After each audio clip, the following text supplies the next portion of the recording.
السلام عليكم ورحمة الله وبركاته. وعليكم السلام ورحمة الله وبركاته. أعوذ بالله من الشيطان الرجيم. بسم الله الرحمن الرحيم. وأقسموا بالله جهد أيمانهم لا يبعث الله. أعوذ بالله من الشيطان الرجيم. بسم الله الرحمن الرحيم.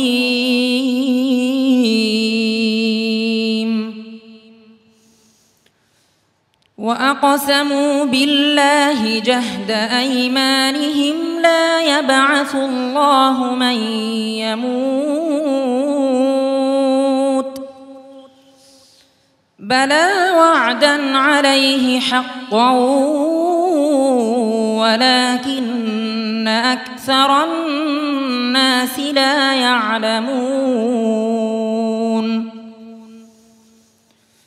ليبين لهم الذي يختلفون فيه وليعلم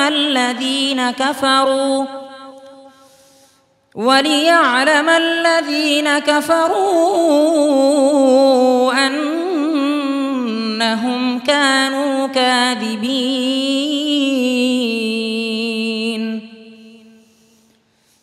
إنما قولنا لشيء إذا أردناه أن نقول له كن فيكون. والذين هاجروا في الله من بعد ما ظلموا لنبوئنهم في الدنيا حسنة ولأجر الآخرة أكبر لو كانوا يعلمون.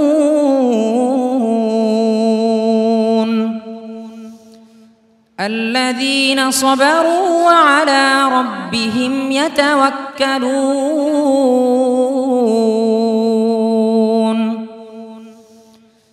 وما أرسلنا من قبلك إلا رجالا نوحي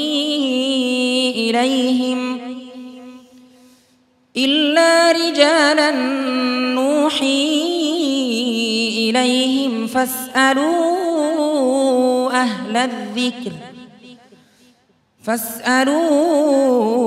أهل الذكر إن كنتم لا تعلمون.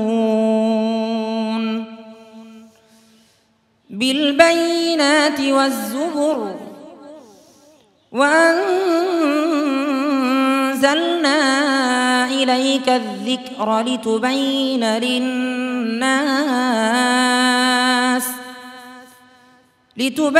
للناس ما نزل إليهم ولعلهم يتفكرون.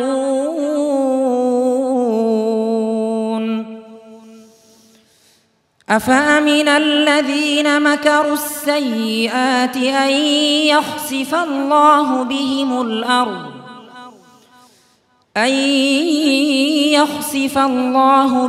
الأرض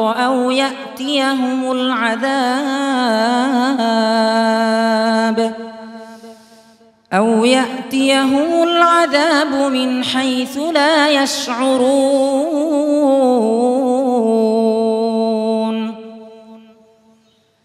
أو يأخذهم في تقلبهم فما هم بمعجزين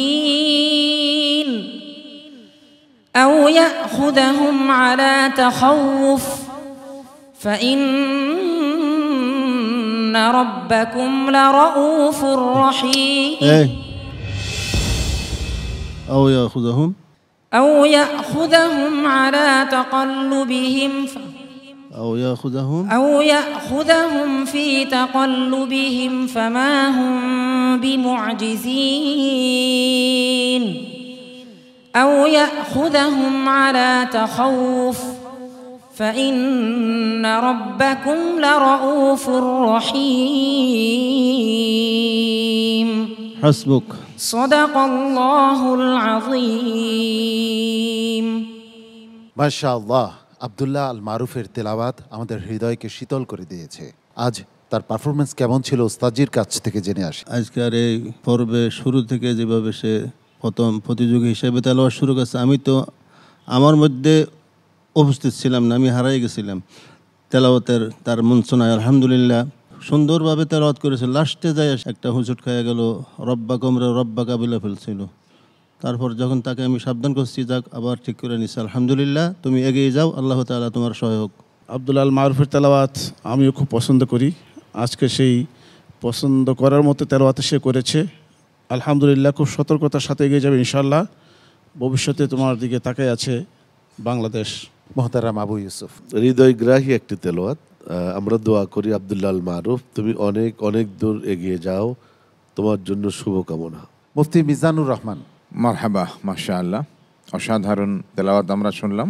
আসলে আমরা চাই এইভাবেই আমাদের প্রত্যেকটা সন্তান, প্রত্যেকটা প্রতিযোগী তারা যেন এরকম সুন্দর তেলাওয়াত উপহার দেয় এবং আরেকটু সতর্কভাবে, আরও সাবধানতার সাথে, যাতে সামান্যতম কোনো এখানে হুচট খাওয়ার মতো কিছু না হয়। ডক্টর নজরুল ইসলাম, আপনার কাছে কেমন লেগেছে এই ছোট্ট প্রতিযোগীর তেলাওয়াতটি? গোটা পৃথিবীর মানুষ হারাবান শরীফাইনে তেলাওয়াত শোনার জন্য সেখানে যায় এবং তন্ময় হয়ে শোনে। তো যখন আব্দুল্লাহ আল মারুফ তেলাওয়াত করতেছিল, আমার কাছে সেটাই মনে হয়েছে যে এত সুন্দর তেলাওয়াত, আল্লাহ তাকে আরও বরকত দান করুন এবং কোরআনের আলো তার হৃদয়ে আরও আলোকিত করুন। জনাব নূরে আজম মিয়া, আপনার কাছে কেমন লেগেছে? আলহামদুলিল্লাহ, আমি প্রথমে শুকরিয়া আদায় করছি মহান আল্লাহ তাআলার কাছে, যেরকম একটা সুন্দর অনুষ্ঠানে আমি আমন্ত্রিত হয়ে এখানে উপস্থিত থাকতে পেরেছি। আমারও হৃদয় শীতল হয়েছে। আমি তার মঙ্গল কামনা করি এবং কামনা করি যে শুধু আমাদের বাংলাদেশে না, আন্তর্জাতিকভাবেও সে এগিয়ে যাক, তার আরও উন্নতি আমি কামনা করছি। আব্দুল্লাহ আল মারুফ, পর্বত শৃঙ্গের চূড়ায় উঠতে হলে অত্যন্ত সতর্ক থাকতে হয়। আমি চাই তুমি চূড়ায় আরোহণ করো। অনেক অনেক দোয়া এবং ভালোবাসা তোমার জন্য। আসসালামু আলাইকুম ওয়া রাহমাতুল্লাহি ওয়া বারাকাতুহু। কোরআনের আলো, পিএইচপি কোরআনের আলো।